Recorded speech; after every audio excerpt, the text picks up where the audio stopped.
ओम नमो भगवते वासुदेवाय। राधे राधे भक्तों, आज हम वैशाख मास महत्व के 11वें अध्याय की कथा का श्रवण करेंगे। इतना सब सुनने के बाद मिथिला नरेश ने पूछा, हे महाराज, वैशाख के जो धर्म आपने वर्णन किए हैं वे बड़े सुलभ हैं और उनसे विष्णु भगवान प्रसन्न होकर तत्काल अर्थ, धर्म, काम, मोक्ष प्रदान करते हैं। ऐसा वेद विहित धर्म संसार में प्रचलित नहीं है। ऐसी क्या बात है, आप मुझसे कहिए। श्रुतदेव बोले, हे राजन, वैशाख मास के कर्तव्य धर्म प्रख्यात क्यों नहीं है और अन्य धर्मों की संसार में ख्याति क्यों है? संसार में पुत्र पौत्र तथा धन संपत्ति, सांसारिक भोगों के चाहने वाले मनुष्य बहुत हैं।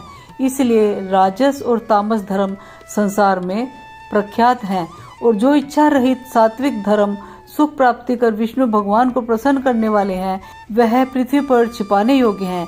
इसका कारण बताता हूँ, सुनो। इक्ष्वाकु के कुल का भूषण काशीपुर में नृग का पुत्र सार्वभौम राजा बड़ा यशस्वी कीर्तिमान हुआ करता था। वह जितेंद्रिय, क्रोध को जीतने वाला, ब्राह्मण और राजाओं में उत्तम था। एक दिन वह आखेट करता हुआ जा रहा था तो मार्ग में मुनि वशिष्ठ जी के शिष्यों को देखा, जो कहीं प्याऊ लगा रहे हैं, कहीं छाया मंडप बनवा रहे हैं, कहीं वापी निर्माण करवा रहे हैं, कहीं बैठे हुए मनुष्यों को पंखे से हवा कर रहे हैं, कहीं सुगंधित फूलों को दे रहे हैं, मध्याह्न के समय छतरी दान कर रहे हैं, कहीं तांबूल दे रहे हैं, कहीं नेत्रों में कपूर लगा रहे हैं। यह देख राजा ने पूछा कि तुम कौन हो और क्या कर रहे हो?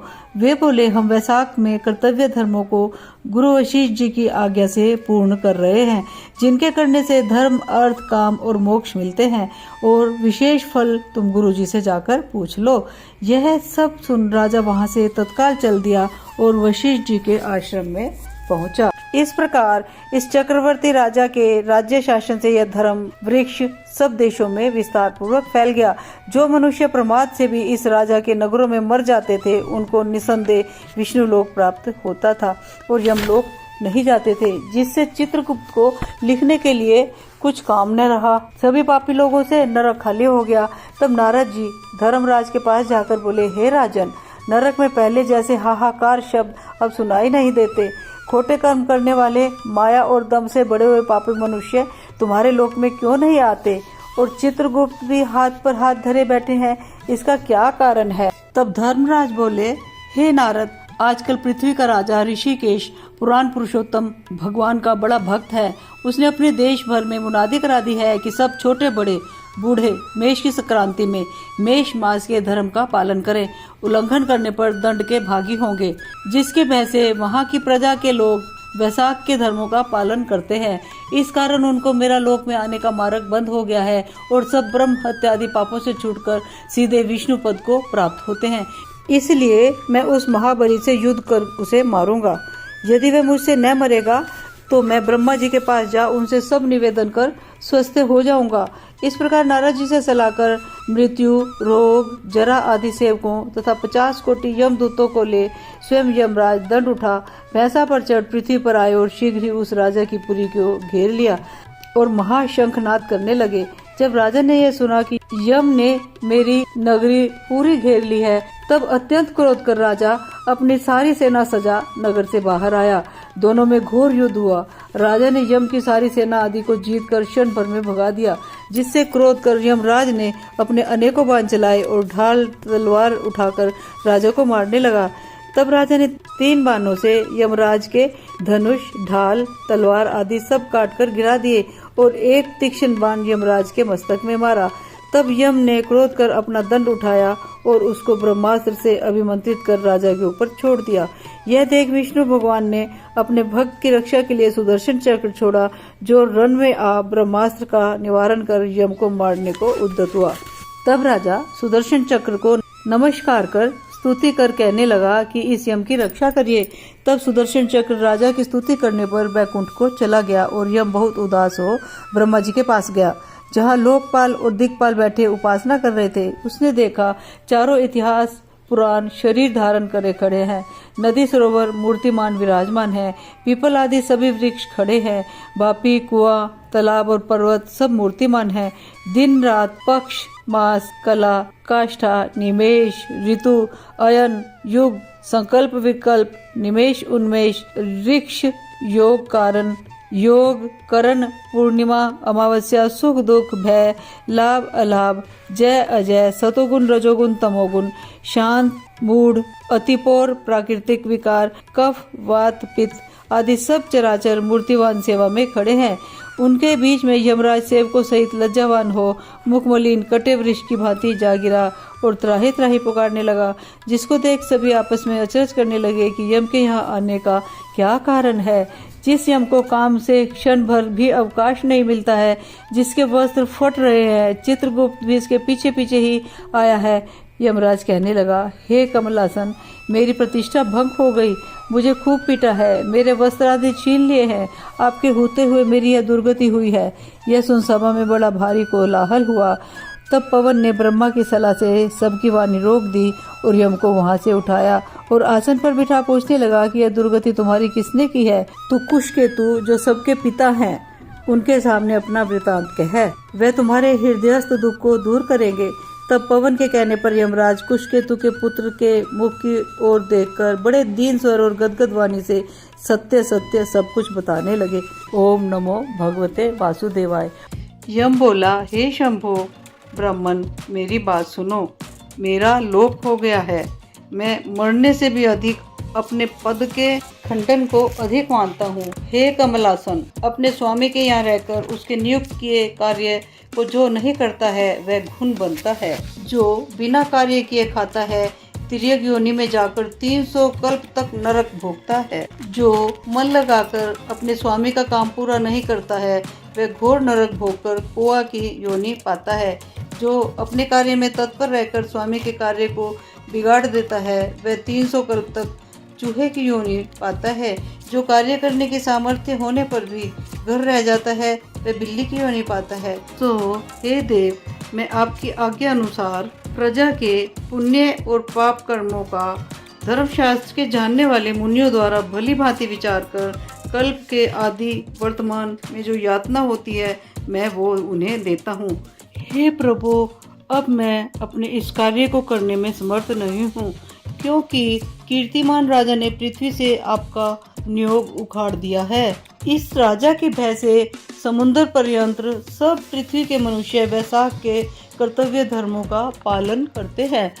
प्रजा ने सब पितृश्वरों की पूजा, अग्निष्टोम आदि यज्ञ, तीर्थ यज्ञ आदि सब शुभ कर्म, सांख्य योग, प्राणायाम करना, होम और स्वाध्याय का नाम लेना तक छोड़ दिया और अनेक प्रकार के पाप करने पर भी उनके वंश के, माता के वंश के व ससुर तक के वंश के 26 पीढ़ियों तक के पितृश्वर सब पापों से मुक्त होकर दिव्य देह धारण कर मेरा मार्ग छोड़ विष्णु लोक में हरि भगवान के पास चले आते हैं। अतः अब इस काम पर मुझको रखने की आवश्यकता नहीं है। यह आपका दिया हुआ दंड और पद आपके चरणों में रखा है। हे ब्राह्मण, जो अनेकों तीर्थ स्नान से, दान तप व्रत करने से, अनेक प्रकार के धर्माचरण करने से, रण में मरने से, यज्ञ आदि करने से देवगति नहीं मिलती है, तो जो प्राणी मेष की संक्रांति में प्रातःकाल स्नान कर भगवान का पूजन कर कथा श्रवण करे और वैशाख महात्म सुने और यथोचित वैष्णवीय धर्मों का संपादन करे तो वह विष्णु लोक का अधिपति हो जाता है। राजा की आज्ञा से वैशाख के कर्मों को कर सभी मनुष्य वैकुंठ को चले जाते हैं।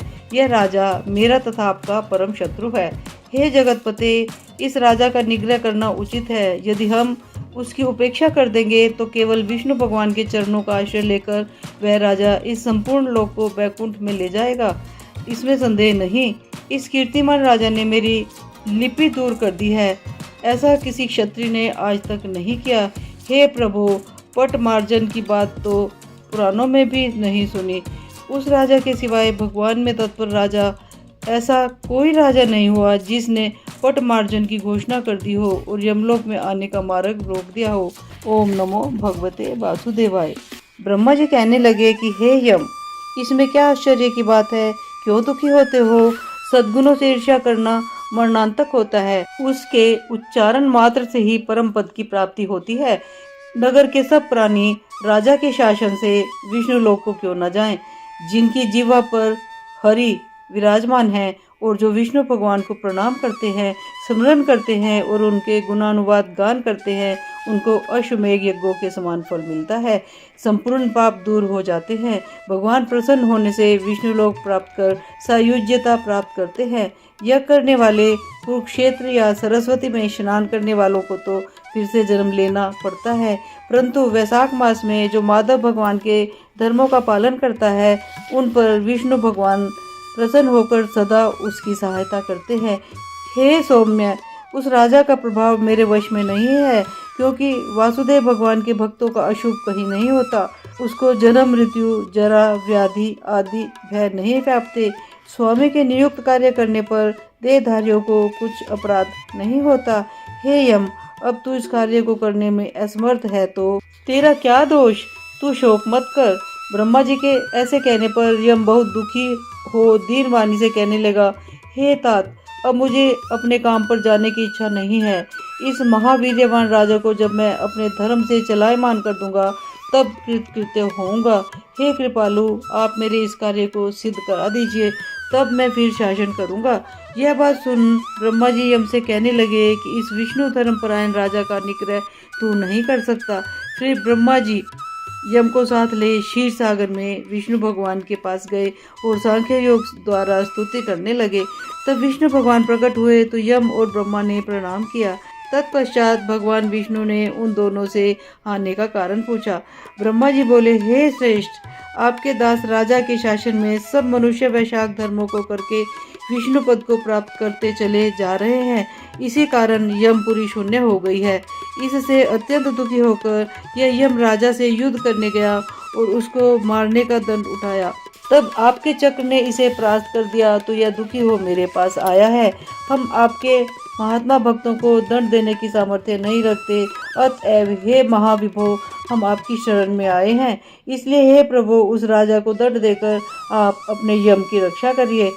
ब्रह्मा के ये वाक्य सुनकर विष्णु भगवान हंसे और ब्रह्मा जी व यम से बोले, मैं लक्ष्मी तथा प्राण और दे, श्री वत्स, कौस्तुभ मणि तथा वैजंती माला, श्वेत द्वीप, वैकुंठ, क्षीर सागर, शेष और गरुड़ का त्याग कर सकता हूँ, परंतु ऐसे भक्तों को कभी नहीं त्याग सकता जिन्होंने मेरे लिए संपूर्ण भोग त्याग दिए हो, प्राण छोड़ दिए हो, मुझ में ही अपनी आत्मा को लगा दिया। मैं उन्हें कैसे छोड़ सकता हूँ? अतएव हे यम, मैं तेरे दुख को दूर करने का उपाय बताता हूँ। उस राजा को मैंने 10 सहस्त्र वर्ष की आयु दी है, उसमें से 8 सहस्त्र वर्ष बीत चुके हैं। अब 2 सहस्त्र वर्ष की आयु भोग कर वह मेरी सायुज्य भक्ति को प्राप्त हो जाएगा। तब एक वैन नाम का राजा बड़ा दुराचारी होगा, वह सब वेदोक्त धर्मों का लोप कर देगा। तब वैशाख के धर्म का भी नष्ट हो जाएगा, फिर अपने ही पाप से वैन जल जाएगा। तब मैं पृथु का रूप धारण करके पुनः धर्मों की स्थापना करूंगा और वैशाखोक्त प्रख्यात धर्म मनुष्य से कराऊंगा। इस प्रकार हे यम, तेरे कार्य की सिद्धि हो जाएगी। तू खेद मत कर। वैशाख के धर्म में निष्ठ महात्माओं द्वारा इस वैशाख मास में भी तुझे भाग प्राप्त होगा। राजा से भी तेरा भाग मिलेगा। तू खेद को छोड़कर प्राकर्म प्राप्त होने योग्य बन। जो मनुष्य पृथ्वी में तेरे उद्देश्य से प्रतिदिन स्नान, अर्घ्य, जल, कुंभ, दही, अन्न आदि का दान न करेंगे, उनके किए हुए सब कर्म निष्फल हो जाएंगे। अतएव तू उस राजा के ऊपर क्रोध का त्याग कर दे। वह राजा तेरा भाग देगा, क्योंकि वह मेरा अत्यंत भक्त है।